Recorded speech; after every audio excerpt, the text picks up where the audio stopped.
Welkom bij het Cambuurjournaal. In de laatste voetbalweken van 2020 speelt het Cambuur 2 wedstrijden. Onkomende snijn, uit tegen Excelsior en alronde toonsdier voor de KNVB-beker tegen Go Ahead Eagles. Inzet is een plak bij de laatste zegtje in het bekertoernooi. En Cambuur ontvong dus Go Ahead Eagles. De stenen liefst 9 oren nam in de basis bij Cambuur. Efterin krijgen onder oren Jasper Ter Heide en Alex Bangura een kans. Op het middenveld hield dat voor Michael Breij en Robin Moulin. In de onval zochten we een basisplak voor Maarten Pauwels. De spits die het Aronde Simmer oerkwam van nota bene Go Ahead Eagles. Alleen nog keeper Sonny Stevens en middenvelder Mees Hoedemakers bleven oer van de basisploeg van Cambuur. Dat mijn jonge spelers vol op voorsprong komt. Dit is Ragnar Orad Mangoen die vrij spelen wordt en die voor Cambuur de 1-0 onderteken liet. Binnen het jaloeren.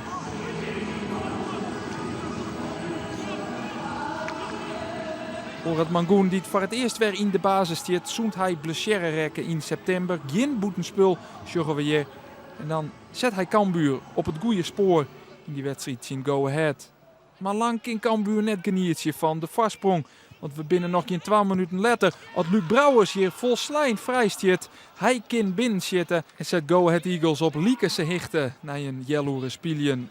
Dan een sprongje naar de tweede helft. Bij de ploegen hebben we een aantal kansen gehad. En de beste komt voor Go Ahead Eagles. Een onverloede rechterkant komt voor de voeten van Bradley van Hoeven. En die zit de 2-1 binnen. Cambuur op efterstaan, maar nog een liedje jaloeren te gaan in die bekerwedstrijd. En Go Ahead Eagles is een ploeg die het goed verdieren je kent. Dat zal het ik dwan in die eindfase. Maar er komt nog wel een goede mogelijkheid voor Cambuur. Dit is Isaac Calon. Maar zijn inzet kan op het nipperken jonken tikt worden door de keeper van Go Ahead. Wat wie Cambuur hier tegen bij de 2-2. Het bad alleen nog net. Cambuur flint de Ruud. Maar netjes in die nederlaag gaat trainer Henk de Jong geen spiet van de jongenwijzigings in zijn opstelling. Nee, net een seconde. De jongens zitten hartstikke goed in. We wiegen van mijn gelijk op een gegeven wedstrijd. Hè. Dat kan beide kanten op. En zijn meidje de 2-1, maar daarna hebben wij kansen genoeg om 2-2 te meidje. En ja, daar heb ik geen enkele spiet van. Ik ben blij de jongens voetballen. Het is gewoon een nare ploeg om tegen te spelen en ze gooien alles op slot. En ja, wij wisten al dat het lastig zou worden en ja, 2 achter dat kan. En ondanks dat creëren we gewoon 2 hele grote kansen. Eindfase af en toe niet helemaal goed, de laatste 10 minuten. Maar alsnog, ja, de keeper pakte volgens mij een wereldbal van Issa, kon ik niet helemaal goed zien. Maar ja, dan speel je 2-2 in verlenging, ja. Daar kan er nog van alles gebeuren, maar ja, gewoon ja, zonde en ja, ik baal enorm. Wat is die eindconclusie van deze jong? Nou, had ik een gelijk spul wezen, maar dat kennen het in de beker, hè. Dus dan had ze het terecht wel. Dan gaat de blik alweer vooruit trainer Henk de Jong. Hij moest dus een aantal basisspelers inbrengen die liever op de bank houden hier. Zodat zij fit binnen voor de wedstrijd in Excelsior. Hoe lijkt het met de selectie van Henk de Jong voor die laatste wedstrijd van dit jaar? Er zijn jongens invallen, die heb ik wat tikjes aan. Maar die jongens kunnen spelen omdat ze juist jongen net spelen. En als ik het woord in hier, Robert Muur en Snij net spelen. Er zijn een aantal mensen, ik kreeg een paar berichten. En dan denk ik, oké. Dan hier ik Robert Muur juist erop stelt, maar hier de Snij net spelen. Dus iedereen mag kiezen wat er wil. De meesten weten net wat het al en waar wij mee bezig binnen. En het is 100% terecht dat we het zat hier nou, dat we met die orenjongens spelen, die hadden het ik verzinnen. Alleen de wedstrijd komt er te dicht op Snij.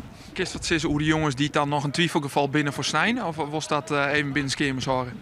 Ja, ik denk dat dat wel belangrijk is. Hè. Ik wil je hem alles vertellen, maar het is zaak dat net iedereen het weet. Hè. Met tikjes even op een voert of even naar zoals. Ja, het Noord, het Wieding is erop staan. Zo simpel is het. Per ongeluk dan. Hè. Ging ik dan maar vanuit. Maar dat vertel ik net alweer. Nee. Daarna had Cambuur een kwarte winterstop. Want op 3 januari is alweer de volgende wedstrijd. De planning wie om de beide Franse jongens, Robin Moulin en David Sambisa, waarom te sturen naar haar Heitelaan. Maar de coronaregels maakt je dat net mogelijk. Ik wil die jongens graag in huis hebben, maar ja, dat ken het. Dan ben ik jonge mansjes, hè. Die heb ik gewoon een familie thuis zitten. Dus die hier graag in Frankrijk gaan op, maar dat doen ze nog net. Dat ken het met de corona. Hè. Het is oranje, dus dat betekent dat ze dan 10 dagen in quarantaine, maar dat ken het.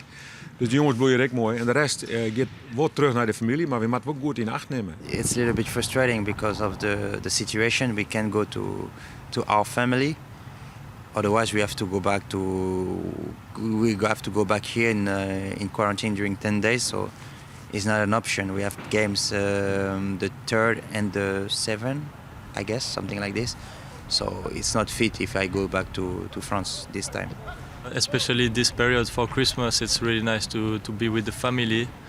Yeah, it's a bit sad for us, but it's like this, and we cannot change it. Hoe lang ben je al niet in Frankrijk geweest? It's been a long time. I think since the beginning of the season.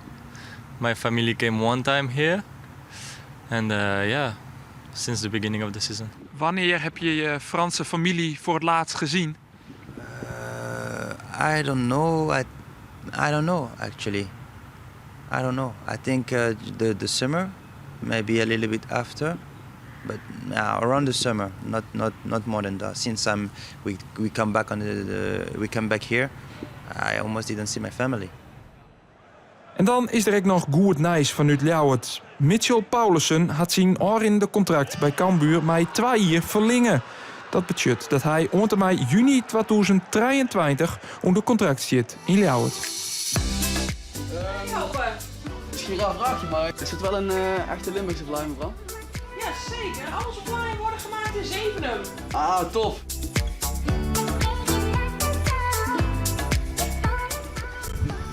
Ja, het ziet er goed uit, hoor. Mitchie, Train! ben je alweer jarig? Nee, ik heb goed nieuws.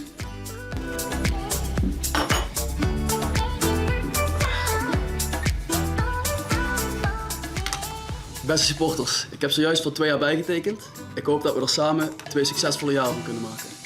Ons via dit Cambuurjournaal. We binnen er manje weer dan met het laatste Cambuurjournaal van dit jaar. Dan een wereldwijde gegeervetting van de wedstrijd tussen Cambuur en Excelsior. Graag on manje.